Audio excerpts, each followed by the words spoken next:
All right, I'm on the phone with head football coach Dwayne Crawford from the Ellsworth High School football team. And, Coach, congratulations. These things are always easier to do on Monday morning after a win Friday night.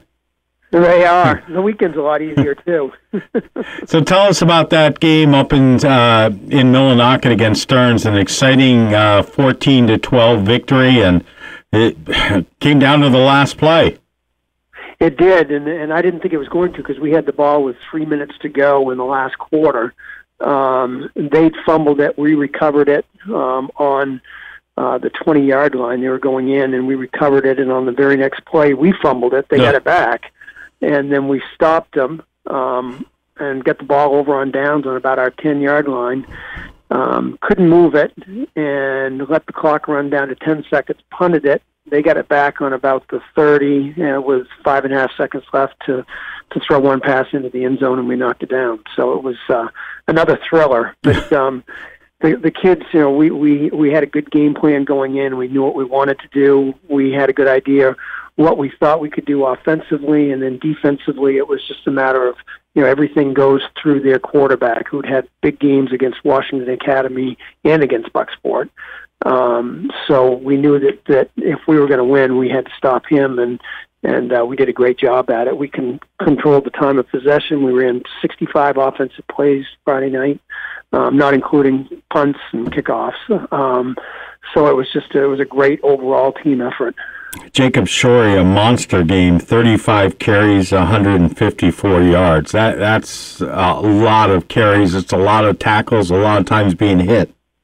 Yeah, it is, and our game plan going in was a ground and pound type mentality, eat up the clock, and that for our first drive, which we didn't score on, but we took it all the way down to the 4-yard line, took up 9 minutes, and that's pretty much the way the entire first half went. They got it back on the 4-yard line. We held them to 4 and out. They punted. We got it back, took it down to about the 18 or so, and weren't able to get it in again. And the game was over by 8:45 because of all the running that we'd done. The clock just kept going, so it was a quick game. But that was the game plan going in, was to keep it out of their offense's hands, and when they did have it, to keep number 4 bottled up. And I think we held them to maybe 70 yards. So we did a really good job with it. That's so something about the resiliency of Ellsworth, though. When you get down into the red zone twice, you don't score, but you don't give up. Yeah, I mean, the kids never give up. They've always, these kids have been with the program from the very start, the majority of them, and that's one thing that they've been good at, being very resilient and being tough and not giving up, and so it's they're a good group of kids, and they stay positive, and we've coached that up for the past 4+ years, 5 years, with all the kids coming in, is to stay positive and to keep playing, and as long as you play hard, good things will happen, and they did. They just did a wonderful job. So it was a great overall performance, and there were some standouts. And Jacob Shorey had a huge night on offense. Andrew Brown had a huge night on defense. He had 10 solo tackles. Wow.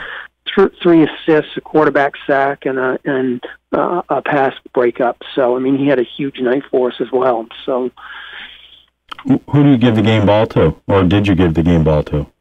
Actually, we have O'Dane Gaynor, who you remember. Yeah, sure, from MDI football. He helps us out a couple nights a week as he needed some community service time for college, and so he comes in a couple nights a week to help us out. And he was number 4 on Thursday night, so he gets the game ball. I'll tell you, he's probably a pretty good scout quarterback. You can't have somebody as fast as he was and as shifty in the backfield.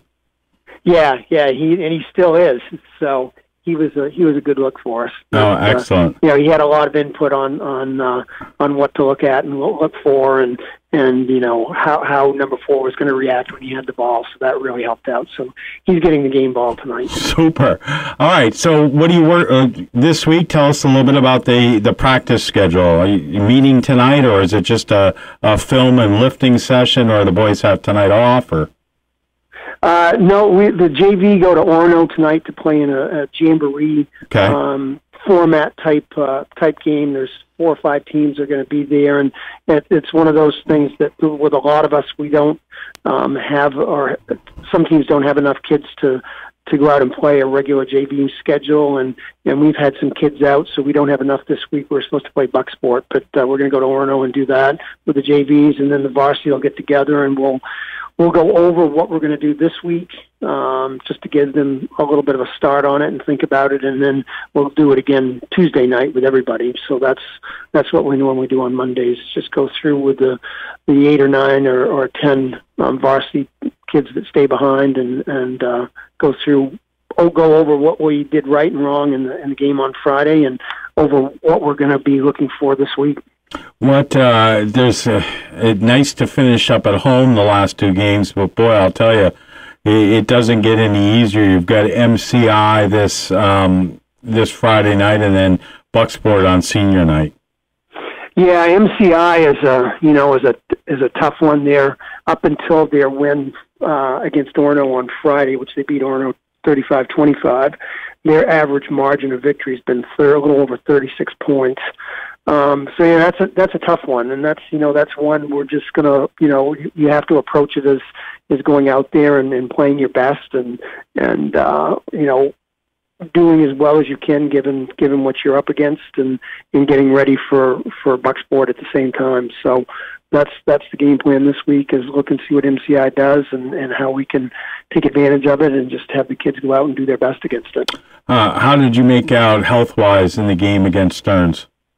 No injuries. Oh, awesome. So that was good. Yeah, no injuries. Everyone was good. A few muscle cramps here and there, but that was it. Excellent. All right, Coach, we'll talk to you on Thursday. Have a good week. Keep everybody healthy, and go Eagles. Thanks, Chris.